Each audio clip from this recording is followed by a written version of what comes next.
Hey all, this is Eucep again, and I promised someone to, let's build something, and this is one of my attempts at it. Well, here I'm making the Nix Providence.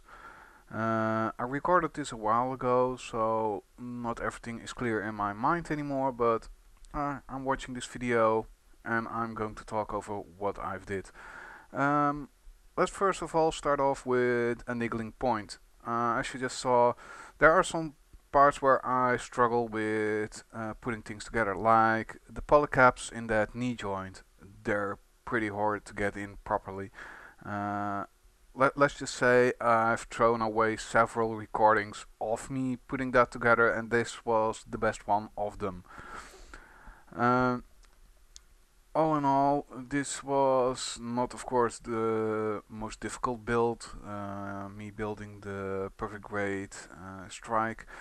Yeah, that was a lot harder, of course. But then again, that was 25 hours, and this was, I didn't even cut out stuff. I had everything, as you can see, put together in those little white containers in the back, so I could put together part for part. And I decided, let's go at it. Uh, the skirt, at which point we've reached now, nothing too difficult there. Uh, some parts very simple with this no grade. Other parts, a pain in the butt because of weird design choices, like earlier with the knees, where things just didn't want to fit together that well. Still, it was a fun build to do, and it's been an interesting project to do.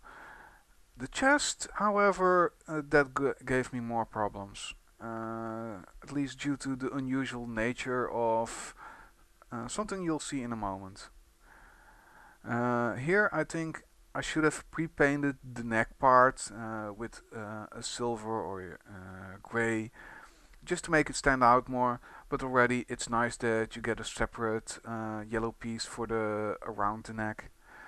Now here goes the more difficult part, which are those hoses.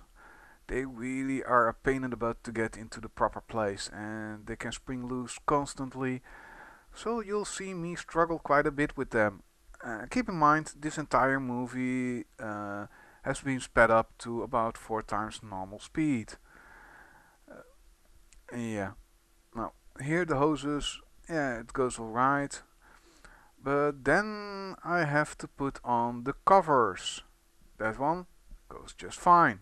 The other one, one of the hoses is just off, and that's why it's not going in. And me struggling before the camera, and doing things before the camera can be a horrid pain in the butt, because you're not up close and personal to really see what the heck you are doing. So in the end, I just fibbed it, put it together, and off screen fixed the problem. The arms, they're actually pretty interesting because, this guy has two different kinds of shoulders. Um, if you're familiar with the normal Providence, some of the parts which you put on the shoulders originally were on different parts of him, which is quite interesting to say the least, because things I'm now putting on the shoulder of this side, as far as I understand it, were the original hip guards. So what was on the hips now is on the shoulders. Yeah. But the rest of the arms, pretty straightforward, nothing difficult about it. You get connectors which you don't really use on these arms, but that's not really a big issue. And of course, articulation of this kit being a no grade, yeah, it's really not that good at all. And getting him to remain sitting, yeah, good luck with that. Of course, skipped on parts which were duplicates, but nothing too strange there, of course. And also there, getting the polycap to align. Yeah, once again, a good struggle. Still, it was a fun thing to do. Even if it becomes more and more of a mess.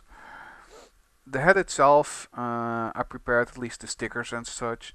I minimized the amount of painting and decal work. I did pre-do the panel lining on this kit just to get it out of the way.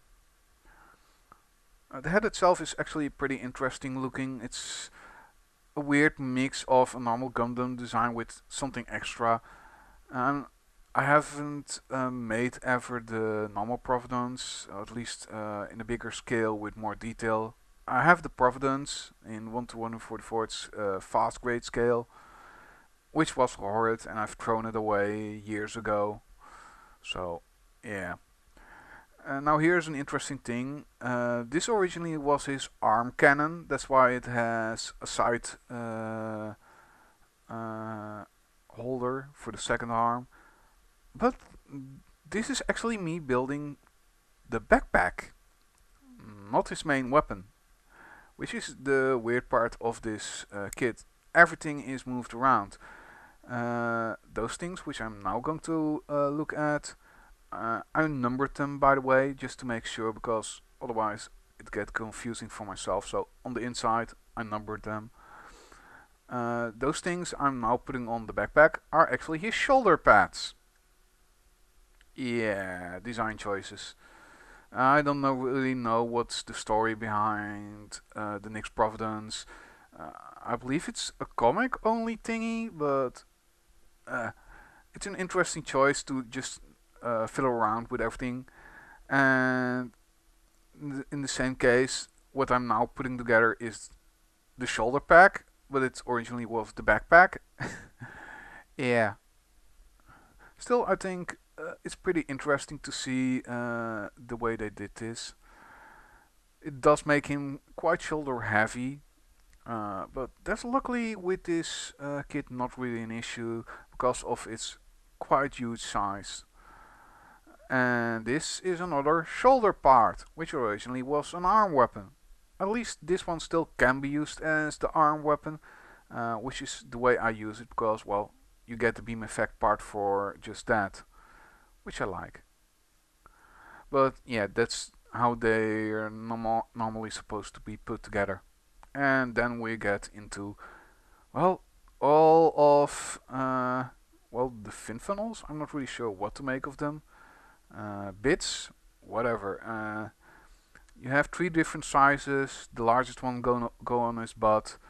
The four the same ones go on his shoulders, and then there are some intermediate ones which go on the shoulder pack.